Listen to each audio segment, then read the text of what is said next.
नमस्कार दोस्तों, आपका स्वागत है एग्जाम क्रैक SS1 में। अगर आप रेलवे के एग्जाम NTPC या ग्रुप डी की तैयारी कर रहे हो तो ये वीडियो आपके लिए बहुत ही महत्वपूर्ण होने वाली है, क्योंकि इस वीडियो में मैं आपको बताऊँ रीजनिंग के इंपॉर्टेंट क्वेश्चन जो कि रेलवे की परीक्षा में 12 पूछे जाते हैं। जिस तरह क्वेश्चन इस पार्ट में दिए गए हैं उसी तरह क्वेश्चन आपके एग्जाम में भी आएंगे। ये पार्ट नंबर 43 है, और इससे पहले वाले पार्ट आपने नहीं देखे हैं तो हमारे चैनल की प्लेलिस्ट में जाकर जरूर देखें, क्योंकि सारे पार्ट बहुत ही इंपॉर्टेंट हैं। अगर आपकी रीजनिंग कमजोर है या फिर आप रीजनिंग को बहुत अच्छा करना चाहते हो तो ये वीडियो आपके लिए बहुत ही हेल्पफुल रहेगी। तो चलिए शुरू करते हैं आज की क्लास। आज है क्वेश्चन नंबर हमारा पहला। ये क्वेश्चन नंबर पहला है। इस क्वेश्चन में आपसे कह रहा है कि जो क्वेश्चन मार्क है यहाँ क्या आएगा। तो देखिए, सबसे पहले हम देखते हैं सीरीज में क्या चल रहा है। देखिए, 40 है, 40 से क्या हुआ 48 हुआ, यानी कि 8 की वृद्धि हुई 40 में। फिर क्या हुआ 41 हो गया, यानी कि अब माइनस हो रहा है। फिर देखिए 16 हो रहा है, यानी कि सीरीज इस तरह से नहीं चल रही होगी। फिर देखिए 16 से क्या हुआ 42 हो गया, और फिर 8 हो गया, फिर 43 हो गया, यानी कि इसमें अलग पैटर्न चल रहा है। इस तरह से ही पैटर्न नहीं चल रहा होगा। तो मगर यहाँ से यहाँ देखें, देखिए और हम 40 से 41 पे जाए, 40 से 41 पे जाए तो क्या हो रहा है +1 हो रहा है, यानी कि +1 हो रहा है आपका। फिर देखिए 41 से हम 42 पे जाए, 41 से हम 42 पे जा रहा है, तब भी क्या हो रहा है +1 हो रहा है हमारा। और फिर देखिए 42 से हम 43 पे जाए, तब भी क्या हो रहा है +1 हो रहा है। और फिर देखिए वही, फिर ये इस तरह से समझ चल जाओ उनमें 48 का 16 के साथ में और 16 का 8 के साथ में, और फिर यहाँ यानी कि इस तरह सीरीज बननी होगी कि ऊपर क्या हो रहा था, ये एक एक प्लस हो रहा था। अगर हम देखिए इस तरह से हम देखें, यहां से देखिए ये क्या हुआ है 8 से 16 बना है, 8 से 16 बना है, यानी कि 8 में 2 की गुणा करी गई है। 8 में 2 की गुणा करी तो 8 दूनी 16 हुआ है। और यहाँ से देखिए 16 से 48 बना, तो इसमें क्या हो रहा है 3 की गुणा करी गई है। 16 में 3 गुणा करेंगे, 16 3 होता है 48, 48। तो देखिए हम ध्यान देते कि यहाँ क्या हुआ 3 हुआ, फिर 3 से 1 कम हो गया 2 हो गए। और फिर देखिए यहां से अगर क्वेश्चन मार्क के हिसाब से यहाँ हम कुछ बनाएंगे, जैसे हमारा यहाँ से जो बनेगा क्वेश्चन मार्क के स्थान पर, तो देखिए उसमें गुणा अगर हम एक ही करके देखें, एक ही गुणा करें तो 8 एकम 8, यानी कि इस तरह से तो यहाँ 8 बनना चाहिए। क्या 8 हमारा ऑप्शन में है? बिल्कुल है, ऑप्शन नंबर डी। डी हमारा राइट आंसर हो जाएगा। देखिए हो क्या रहा था, यहाँ 3 था, यानी कि 16 में 3, 16 में 3 की गुणा करी तो 16 3 48 बना हमारा। फिर देखिए 8 में 2 की गुणा करेगी हमने, 2 की 8 में 2 की गुणा करी तो ये 16 बन गया।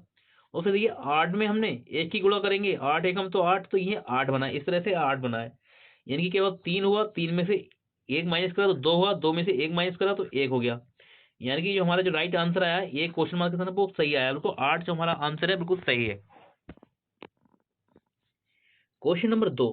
इस क्वेश्चन में आपसे कह रहा है जो क्वेश्चन मार्क है इसके स्थान पर क्या आएगा। देखिए इस तरह क्वेश्चन को करने का सबसे आसान तरीका होता है कि आपको प्रत्येक लेटर की प्लेस वैल्यू याद होनी चाहिए। अगर आपको प्रत्येक लेटर की प्लेस वैल्यू याद है तो आप इस तरह क्वेश्चन बहुत ही आसानी से बना लेंगे। तो देखिए यहाँ वी है, यहाँ एफ है, यहाँ आई है, यहाँ एम है, यहाँ पी है और यहाँ टी है, यहाँ क्वेश्चन मार्क है। तो हम देखें क्या हो रहा है, बी आता है 2 पे, एफ आता है 6 पे, यानी कि यहाँ से यहाँ गए हम तो क्या हुआ बी, बी आता है 2 पे, एफ आता है 6 पे, तो +4 की वृद्धि हो गई, +4 जोड़ा। फिर देखिए एफ से हम आई में गए, एफ से आई में गए तो क्या हुआ आगे, फिर +3 की वृद्धि हो गई। क्यों, एफ आता है 6 पे और आई आता है 3 पे, यानी कि 3 की वृद्धि हुई इसमें।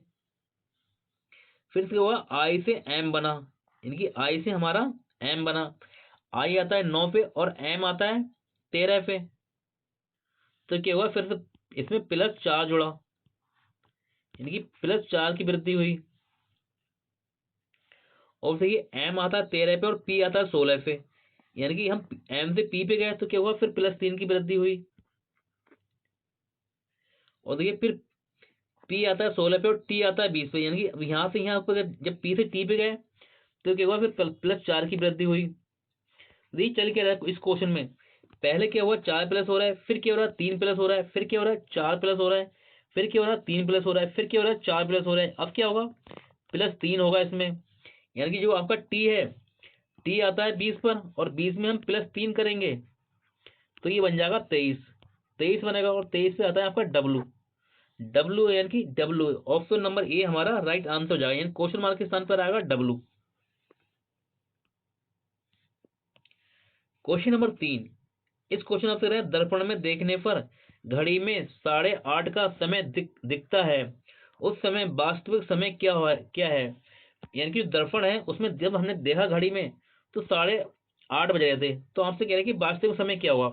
देखिए जब भी इस तरह का कोई भी क्वेश्चन पूछा है आपसे तो आपको करना क्या है, देखिए मतलब यहाँ कुछ भी हो सकता है कल को, ठीक है, और क्वेश्चन इस टाइप का और यहाँ कुछ भी दिया गया हो, तो आपको करना क्या है, 11:60 में से, यानी कि 11:60 में से हम उसे माइनस कर देंगे। 11:60 में से 8:30 माइनस करेंगे, यानी कि 8:30 माइनस करेंगे इसमें से, तो ये आ जाएगा हमारा 30, और 11 में से 8 गए 3, यानी कि 3:30 हमारा राइट समय हो रहा होगा। ऑप्शन नंबर ए हमारा राइट आंसर हो जाएगा। क्वेश्चन नंबर 4, आपसे रहे किसी कक्षा के सभी 20 छात्र एक सीधी पंक्ति में उत्तर की ओर मुख करके खड़े हैं। रोहन दाएं सिरे से 8वें स्थान पर खड़ा है, जबकि निखिल बाएं सिरे से 10वें स्थान पर खड़ा है। रोहन और निखिल के बीच कितने छात्र खड़े हैं। तो मतलब आपको बताना है कि इस क्वेश्चन में कि जो रोहन और निखिल के बीच में कितने छात्र खड़े हैं, आपको ये बताना है। देखिए टोटल छात्र कितने हैं, टोटल छात्र हैं 20, और जो रोहन है वो दाएं सिरे से कौन से स्थान पर है, 8 है, और जो निखिल है वो बाएं सिरे से कौन से स्थान पे है, 10वें स्थान पे। देखिए जब भी इस टाइप का मतलब क्वेश्चन आए और उसमें टोटल छात्र दिए गए हैं, टोटल दिए गए हैं, और उसमें आपको देखिए दाएं दाएं दिया गया है, और फिर देखिए दूसरे में बाएं दिया गया है। यानी कि दाएं और बाएं दिया गया हो तो हमेशा याद रखना इनको प्लस कर देना, आप इन्हें जोड़ देना। यहाँ दाएं से लिखा है 8वां और यहाँ बाएं से लिखा है 10वां, तो 8 और 10 को जोड़ देंगे, यानी कि आप 8 + 10 करेंगे तो ये हो जाएगा आपका 18 हो जाएगा। और टोटल कितने दिए गए, हमारे टोटल दिए गए 20, यानी कि 20 में से हम -18 करेंगे तो जो हमारा राइट आंसर आएगा वो आएगा 2। यानी कि उनके बीच में कितने छात्र खड़े हैं, उनके बीच खड़े हैं 2 छात्र। ऑप्शन नंबर सी हमारा राइट आंसर हो जाएगा। क्वेश्चन नंबर 5, इस क्वेश्चन में आपसे करें 4 अक्टूबर 2018 को बृहस्पतिवार है, तो 2 फरवरी 2019 को कौन सा दिन होगा। तो आपको ये बताना है कि 2019 को कौन सा दिन होगा, यानी कि 2 फरवरी 2019 को कौन सा दिन होगा। 4 अक्टूबर 2018 को क्या है, बृहस्पतिवार है। तो देखिए इस तरह के जब भी क्वेश्चन आए तो सबसे पहले आपको प्रत्येक महीने के दिन पता होना चाहिए कि कौन से महीने में कितने दिन होते हैं। अगर आपको याद नहीं है कि कौन से महीने में कितने दिन होते हैं तो आपको बहुत बहुत ही शानदार ट्रिक सिखाता हूँ, आपको तुरंत ही याद हो जाएगा कि कितने कौन से महीने में कितने दिन होते हैं। तो देखिए आपको ट्रिक लिखना है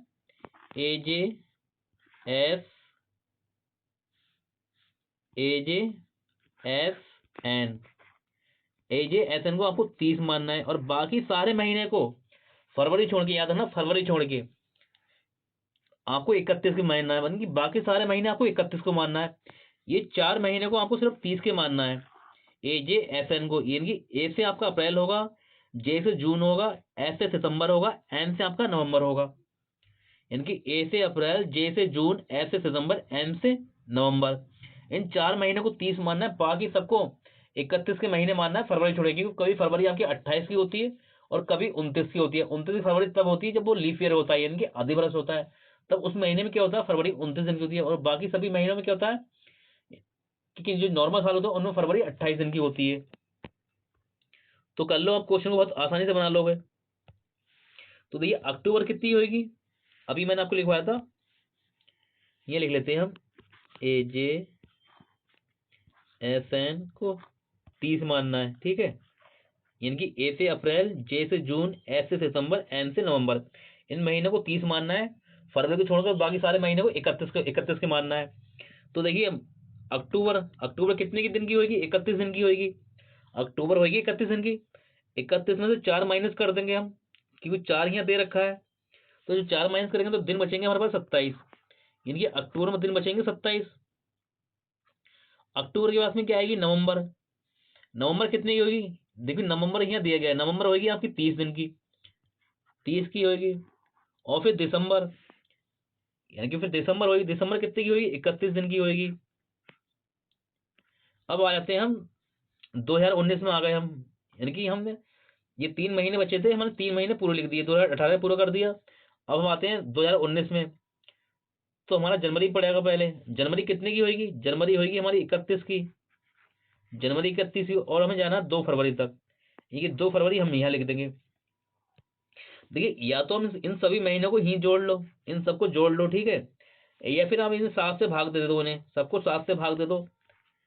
जब आप 7 से भाग देंगे तो 7 7 तियां 21, 7 तियां 21, यानी कि यहाँ से 6 शेष बचेंगे, और 7 चौक 28, यहाँ से आपको 2 शेष बचेंगे, और 7 चौक 28, यहाँ से आपको 3 शेष बचेंगे, और यहाँ से भी आपको 3 शेष बचेंगे, और 2 आपकी ये। तो देखिए इसे आप कर लो, देखो जो कटता है 7 दिन, हमारा हफ्ता होता है 7 दिन का, तो देखिए 2 ये और 2 ये, 4 और 4 3 7, इन्हें काट दिया हमने, काट दिया। देखिए 6 ये, 6 में एक हम जोड़ देंगे, 6 में हम एक जोड़ देंगे तो यहाँ 3 है, यहाँ पर 3 है, 3 में से एक हम बचा दिया 6 में, तो होगा 7, यानी 20 कट जाएगा।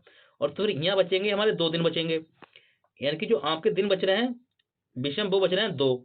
तो आप क्या करेंगे, बृहस्पतिवार में 2 जोड़ देंगे, बृहस्पतिवार में 2 जोड़ेंगे आप, तो शुक्रवार और शनिवार, यानी कि आपका राइट दिन होगा वो 2 फरवरी, कौन से दिन होगा? 2000 फरवरी को वो होगा शनिवार, यानी कि ऑप्शन नंबर बी आपका राइट आंसर हो जाएगा। क्वेश्चन नंबर 6, देखिए इस क्वेश्चन आपसे कह रहा है कि उत्तर आकृति का कौन सा पैटर्न दिए गए पैटर्न से बहुत मिलता जुलता है, यानी कि जो ये क्या है, आपको ये प्रश्न आकृति दी गई है, ये प्रश्न आकृति दी गई है, तो एक आपसे क्वेश्चन कह रहा है कि इस आकृति जैसा पैटर्न, यानी कि आपके साथ 4 ऑप्शन दिए हैं, किस में होगा, कि इस टाइप का पैटर्न आपको 4 ऑप्शन में किस में दिख रहा है, यानी कि इससे मिलता जुलता होना चाहिए, ठीक है। तो देखेंगे इसमें 2 स्टार है, यानी कि ये वाला कट जाएगा, और देखिए इसमें क्या है, 4 जीरो है, और बाकी सब में 3 जीरो हो रहे हैं, तो ये वाला भी कट जाएगा आपका। अब आपके सामने 2 ऑप्शन बचे, या तो बी या डी।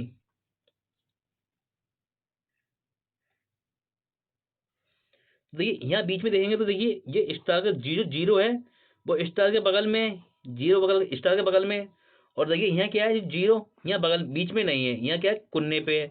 तो यानी कि ऑप्शन नंबर डी भी आपका कट जाएगा, डी भी कट जाएगा, राइट आंसर हो जाएगा ऑप्शन नंबर बी। देखिए इससे मिलता जुलता आपका ये वाला बन गया है, और बी कहाँ दिया है, ये दिया है ऑप्शन नंबर ए में, ए हमारा राइट आंसर हो जाएगा।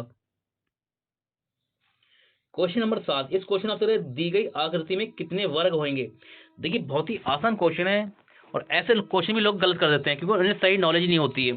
तो देखिए ऐसे क्वेश्चन आपको कैसे सही करना है, देखिए आपको गिनना है, जैसे यहाँ कितने आपसे पूछ रहे हैं कितने वर्ग हैं, तो देखिए एक वर्ग ये हो जाएगा, 2 ये हो जाएंगे, 3 ये हो जाएगा, और 4 ये हो जाएंगे, 4 वर्ग ये होगा, ठीक है। और फिर देखिए एक ये मिलेगा, चारों से मिलकर बनेगा एक ये बड़ा वाला, यानी कि ये बनेगा बड़ा वाला, तो ये इसमें सब कितने वर्ग होंगे, इसमें होंगे 5 वर्ग, यानी कि राइट आंसर हो जाएगा 5, ऑप्शन नंबर सी हमारा राइट आंसर हो जाएगा। क्वेश्चन नंबर 8, इस क्वेश्चन आपसे कह रहा है कि उपरोक्त आकृति का दर्पण प्रतिबिंब क्या होगा, यानी कि जो आकृति दी गई है इसका आपको बताना है दर्पण प्रतिबिंब। देखिए जब आपसे दर्पण प्रतिबिंब पूछा जाए तो हमेशा देखना प्रतिबिंब इस साइड बनता है आपका, जो प्रतिबिंब बनेगा आपका इस साइड में बनेगा, ठीक है, ये याद रखना इस साइड में बनेगा। और आपसे पूछा जाए जल प्रतिबिंब, जब भी आपसे जल प्रतिबिंब पूछे तो जल प्रतिबिंब बनता है हमेशा नीचे, ये याद रखना आप, इस तरह जल प्रतिबिंब बनेगा नीचे। लेकिन आपसे पूछ रहा है दर्पण प्रतिबिंब, तो दर्पण प्रतिबिंब कहाँ बनेगा, वो बनेगा इस साइड में, देखिए दर्पण प्रतिबिंब बनेगा इस साइड में। तो वो कैसा बनेगा, देखिए ये बनेगा इस तरह से,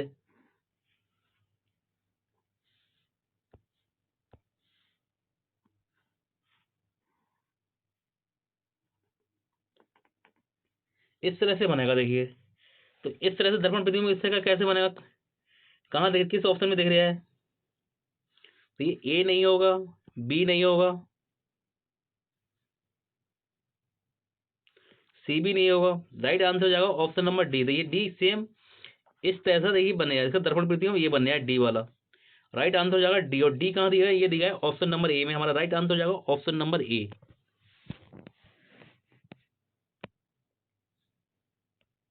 क्वेश्चन नंबर 9, इस क्वेश्चन आपसे कह रहा है कि A B C D E F एक इमारत की 6 अलग अलग मंजिलों पर रहते हैं। इमारत की सबसे निचली मंजिल पर क्रमांक 1 है और उसके ऊपर मंजिल का क्रमांक 2 है, तो इसी तरह सबसे ऊपरी मंजिल का क्रमांक 6 है। तो हमें पहले मंजिल बनाना होगी। सबसे ऊपर होगा 6, 5, 4, 3, 2 और 1, ये हमारी मंजिलें हो जाएंगी।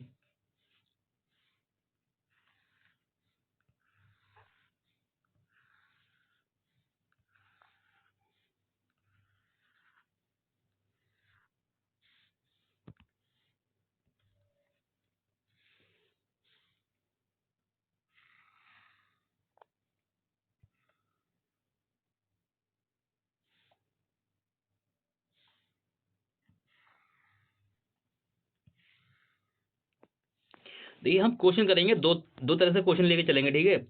दो ऑप्शन को लेके कि अगर हम एक पे लेके चलेंगे तो हमारा एक से गलत हो सकता है। हम दो लाइनों को क्वेश्चन लेके चलेंगे, एक इस वाली लाइन को लेके चलेंगे और एक इस वाली को लाइन को चलेंगे। इन दोनों लाइनों को लेके चलेंगे क्योंकि हम जहाँ जौन सी लाइन में हमारी सही आंसर होगा उसी को हम ठीक मान लेंगे, बाकी का हम काट देंगे। तो देखिए हमसे कह रहा है, जो अब क्वेश्चन पे आते हैं हम, ठीक है। हमसे कह रहा है कि सी एफ के ठीक नीचे वाली मंजिल पर रहता है। जो सी है वो एफ के ठीक नीचे वाली मंजिल पर रहता है। सी एफ के ठीक नीचे वाली मंजिल पर रहता है। सी मंजिल क्रमांक 3 से ऊपर की मंजिल पर रहता है, यानी कि सी है जो मंजिल क्रमांक 3 से ऊपर की रहता है। यानी कि सी आपका यहां भी हो सकता है कि 3 से ऊपर की मंजिल का, और सी आपका यहां भी हो सकता है। तो एफ इसके ऊपर होगा। सी से ऊपर कौन होगा? एफ। और एफ आपका यहां भी हो सकता है क्योंकि आपसे कह रहा है जो सी है वो सी एफ के ठीक नीचे वाली मंजिल पर रहता है, यानी कि सी से ऊपर कौन होगा? एफ। यहां तक हमारा हो गया, ठीक है। हम दो को लेके चल रहे हैं, जौन से सही होगा उसे काट देंगे, भाई काट देंगे हम। अब आगे हमसे कह रहा है सी और बी की मंजिल के बीच केवल दो व्यक्ति हैं, यानी कि सी और बी की मंजिल के बीच में केवल दो व्यक्ति हैं। सी और बी की मंजिल के बीच में दो व्यक्ति। तो देखिए बी आपका यहाँ तो आएगा ही नहीं। अगर हम बी रहेंगे तो यहाँ हमारा खाली बीच में एक व्यक्ति हो जाएगा, सी और बी के बीच में। और हमसे कह रहा है कि जो सी और बी की मंजिल के बीच में कितने हैं? दो व्यक्ति हैं। लेकिन यहाँ बी आएगा नहीं, तो जब बी वहां नहीं आएगा तो वी कहाँ पहुंचेगा? हमारी बी पहुंचेगा एक मंजिल पे। बी आएगा हमारी एक मंजिल पे आ जाएगा। अब बी हमारी एक मंजिल पे आ गया क्योंकि आपसे कह रहा है जो सी और बी की मंजिल के बीच में केवल दो व्यक्ति हैं।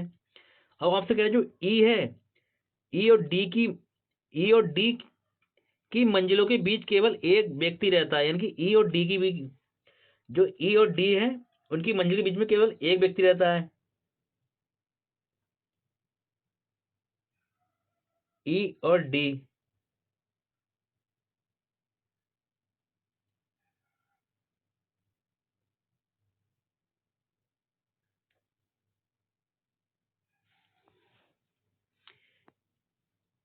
ई और डी की मंजिल के बीच में केवल एक व्यक्ति रहता है। ई बी के ऊपर वाली मंजिल पर रहता है। जो ई है बी के मंजिल के ऊपर रहता है, यानी कि ई बी के, और हमारा बी यहाँ आ रहा है।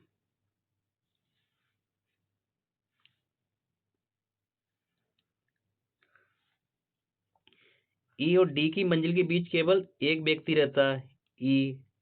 और हमने ई को यहाँ लिख दिया। नहीं, एक मिनट, ई नहीं, यहाँ नहीं होगा।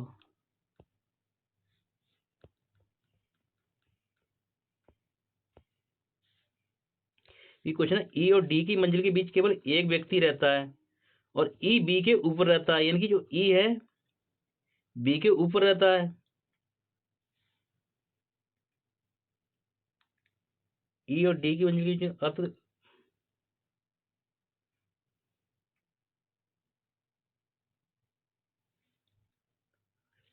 अगर डी को अगर हमने यहाँ लिख दिया, डी को हमने यहाँ लिखा क्योंकि आंसर है डी और ई की मंजिल के बीच में केवल एक व्यक्ति रहता है, तो ई हमारा यहाँ आ जाएगा, ई आ जाएगा हमारा। देखिए डी हमारा यहाँ आ जाएगा और ई हमारा यहाँ आ जाएगा। और यहाँ कह रहे हैं आपसे जो ई है वो बी के ऊपर रहता है, यानी कि जो ई है वो बी के ऊपर रहता है, तो बी हमारा यहाँ आ जाएगा, यहाँ आ गया। अब बचा कौन, बचा ए, तो ए हमारा यहाँ पर आ जाएगा। ठीक है, तो ये वाला तो हमारा, इससे हमारा आंसर नहीं निकला था, ये हाँ ये मैच नहीं कर रही थी, इसे हमने काट दिया। तो देखिए अब क्वेश्चन पे हमसे कह रहा है कि मंजिल क्रमांक 5 पे कौन रहता है, यानी कि जो मंजिल क्रमांक है उस 5 पे कौन रहता है। तो मंजिल क्रमांक 5 कौन सा है, तो मंजिल क्रमांक 5 ये है, तो इस पे कौन रहता है, इस पे रहता है सी, यानी कि मंजिल क्रमांक 5 पे, मंजिल क्रमांक 5 पे कौन रहता है, सी, यानी कि ऑप्शन नंबर सी हमारा राइट आंसर हो जाएगा। देखिए इस तरह के क्वेश्चन आपको जब आपके एग्जाम में आएगा, ठीक है, इस तरह के क्वेश्चन पे आप ये घबराए नहीं, ठीक है, बहुत ही आराम से करना, सोच समझ के करना क्वेश्चन, क्योंकि इसमें आपको 3 क्वेश्चन मिलेंगे, या तो 2 मिलेंगे, 2 नहीं मिले तो 3 तो मिलना ही मिलना है आपको, अगर 3 नहीं मिले तो 2 तो पक्का आपको एग्जाम में आना ही आना है। तो इस तरह क्वेश्चन आपको बनाना आना चाहिए, क्योंकि देखिए क्योंकि इस तरह के क्वेश्चन में आपको लैंग्वेज में घुमाएगा, ठीक है, लेकिन आपको धीरे आराम से पढ़ना है, ठंडा दिमाग रखना है, क्वेश्चन आपका 100% सही होगा। देखिए मेरी समझ में भी क्वेश्चन नहीं आ रहा, लेकिन मैंने ठंडा दिमाग रखा, अपना शांति से क्वेश्चन करा, हो गया आराम से। इसलिए इस तरह से आपको भी आराम से क्वेश्चन करना है। हमारा टाइम लग रहा है, लगने दो, कोई बात नहीं है, ठीक है, क्योंकि इस पर हमसे कम से कम हमें 2 क्वेश्चन तो मिलेंगे, वरना आपको 3 क्वेश्चन मिलेंगे इस पर।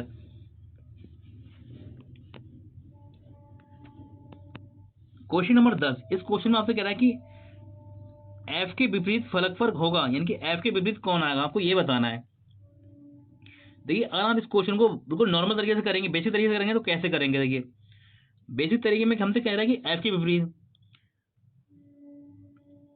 तो देखिए अगर हम इस वाले और इस वाले से आंसर निकालें, क्योंकि देखिए ए दोनों में कौन मिल रहा है, हमें ए दोनों में कौन मिल रहा है, तो हम इस तरह के हम पहले वाला उठाएंगे, इसे उठाएं तो हमें घड़ी की तरह लिखते हैं, जैसे घड़ी की दिशा में जैसे घड़ी की सुई चलती है उसी तरह से हम चलते हैं, यानी कि इस तरह से हम चलेंगे इसे को लेके। तो हमारा पहले ए आ जाएगा, फिर हमारा ए के बाद में क्या आएगा, सी आएगा, सी लिखेंगे, फिर क्या होगा, सी के बाद में बी आएगा, बी आएगा, और फिर ये हमारा यहाँ कॉमन था, ए के नीचे हमारा ए आ जाएगा, फिर क्या आएगा, एफ आएगा, एफ आएगा, और फिर क्या आएगा आपका ई आएगा, ई। लेकिन हमसे पूछ रहा है कि एफ के विपरीत, एफ के विपरीत, तो एफ के विपरीत कौन आ गया, एफ के विपरीत आ गया सी, यानी कि हमारा राइट आंसर हो जाएगा सी। और सी कहाँ दिया है, ये दिया है डी में। देखिए ये कई तरीका हो गया क्वेश्चन को बेसिक तरीके से करने का, ठीक है, एक नॉर्मल बच्चा क्वेश्चन को इस तरह से करेगा, लेकिन आप इस क्वेश्चन कैसे करेंगे, आपको शानदार ट्रिक सिखाता हूँ इस क्वेश्चन को हल करने की। देखिए तो आपको क्या देखना है, क्वेश्चन में आपसे पूछ रहा है कि एफ के विपरीत कौन, एफ के विपरीत फलक पर होगा, तो देखिए आपको देखिए एफ कहाँ दिख रहा है, एफ एक यहाँ दिख रहा है, एक एफ यहाँ दिख रहा है आपको, तो देखिए ए भी आपका यहाँ पर है और ए भी आपका यहाँ पर है, तो डायरेक्ट काट देंगे, ए बी से ए भी कट जाएगा, और यहाँ एफ यहाँ है आपका और सी यहाँ है, तो एफ के विपरीत पूछ रहा है, तो एफ के विपरीत क्या आ जाएगा, एफ के विपरीत आ जाएगा सी, डायरेक्ट आंसर हो जाएगा ऑप्शन नंबर डी। देखिए जब आपको मैं सॉरी जब आपको रीडिंग अच्छी तरह से आती है, ठीक है, तो आपको इस तरह से क्वेश्चन बनाना है। और आपको देखिए आप मुझसे सीख रहे हैं, तो लाजिम आपको मैं पता है, आपको मैं शॉर्ट ट्रिक सिखाता हूँ आपको, क्योंकि मैं चाहता हूँ कि आप जो टफ क्वेश्चन हो, जैसे अभी इससे पहले वाला दिया गया ये वाला क्वेश्चन टफ था, तो हमने जब ऐसे क्वेश्चन आएंगे तो हम सेकंडों में बनाएंगे, तो हम इस टाइप के क्वेश्चन में टाइम दे सकते हैं, तो हमें इस टाइप के क्वेश्चन हमसे छूटेगा भी नहीं, क्योंकि हमने जो और आसान क्वेश्चन होंगे उनमें ट्रिक्स लगा के क्वेश्चन जल्दी करेंगे, उनमें अपना टाइम बचाएंगे, और इस तरह के क्वेश्चन आएंगे उनमें अपना टाइम देंगे, इससे हमारे क्या होंगे, जब हम इस तरह के क्वेश्चन में टाइम देंगे और वो क्वेश्चन भी हमारा सही होगा, ठीक है, फिर क्या होगा, रीजनिंग में हमारा पूरे में पूरे नंबर आएंगे, हमारा एक नंबर भी नहीं कटेगा।